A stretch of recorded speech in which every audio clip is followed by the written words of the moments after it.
Hello guys, my name is Rastility, and this is the tower that recently came out in Tower Defense Simulator called the Warlock. Now, there's a lot of people saying that this dude is extremely overpowered, and a lot of people also saying that he's kind of weak. However, my goal here is to give you the honest answer and tell you if this guy is really worth getting. Also, if you're watching this when the video premieres, then that means there's a secret battle pass code hidden in the video.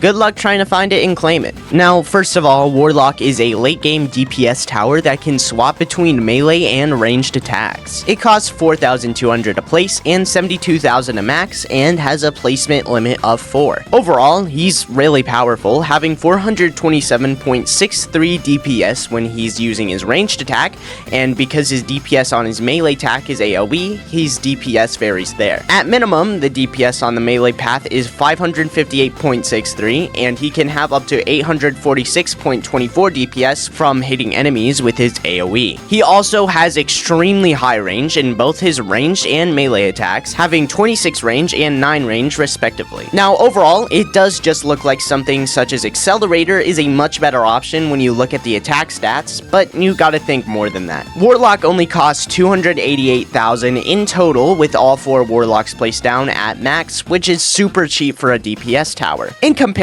Accelerator costs 480,000 cash with all 8 placed down. He also does a bunch of knockback with his range attack, which is really nice, and just like Accelerator, he can do lead and hidden damage with his range attack. And he also just has more range than Accelerator with his ranged attack. Now, when you hear all of this, it really does sound like a no-brainer that you should use Warlock. However, there are a few downsides to this tower, such as most of its DPS coming from melee, which is not very good because it can't consistently do that DPS. That, as well as the fact that most of the melee DPS comes from AoE hits, which is another inconsistency. There's a double inconsistency with the DPS. Anyways, that's really minor when you look at the fact that this guy prioritizes enemies in the melee range over enemies in the long range. This means that if an enemy is leaking, too bad, because this guy's gonna attack the zombies in the melee instead.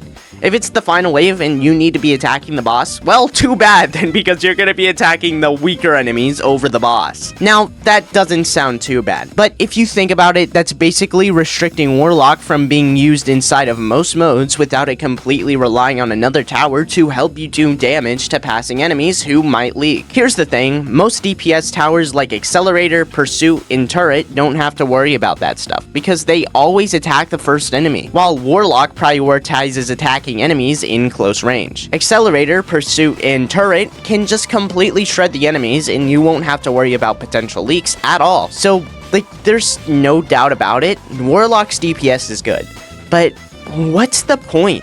You can just bring Accelerator, who does just as much DPS without having the flaw of focusing on enemies in the close range. Accelerator also has the same detections as Warlock, and it's not like people even care about how much a tower costs anyway, since half of the people who play this game aren't that smart. You could use the what's the point argument for a bunch of towers, but if you try to, it can still be super debatable, like Golden Scout versus Golden Soldier. You could argue that Golden Scout is much cheaper than Golden Soldier and has much more reliability than Golden Soldier in the early game, but you can also argue that Golden Soldier makes up for that by being really good in the late game. For this argument with Warlock and literally every other DPS tower, there really is just no argument. Why would you choose the tower that's going to be stuck on attacking enemies closer to it rather than the one that does more DPS and doesn't have the same issue? But in the end, if you really want me to be honest, it's undeniable that this guy's a good tower. I just think that it is flawed and people should recognize its flaws. So overall, should you use the Warlock?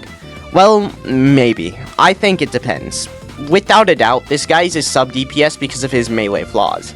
This tower is one of the very few towers in the game that can be considered just exclusively sub DPS. So if you ever have extra money, then maybe you should bring this guy in trio in quad modes. I wouldn't consider bringing him in solo or duos, as you make so much money to the point where you could just bring an actual main DPS as your sub DPS, and it would be much more reliable. Overall, I'd say that this guy is around 8 tier, or if you want a number rating, I'd say he's an 8 out of 10. Anyways, that's about it for this video. If you enjoyed, then make sure to like and subscribe. If you disagree, let me know in the comments, and I'll see you guys in the next video. Goodbye.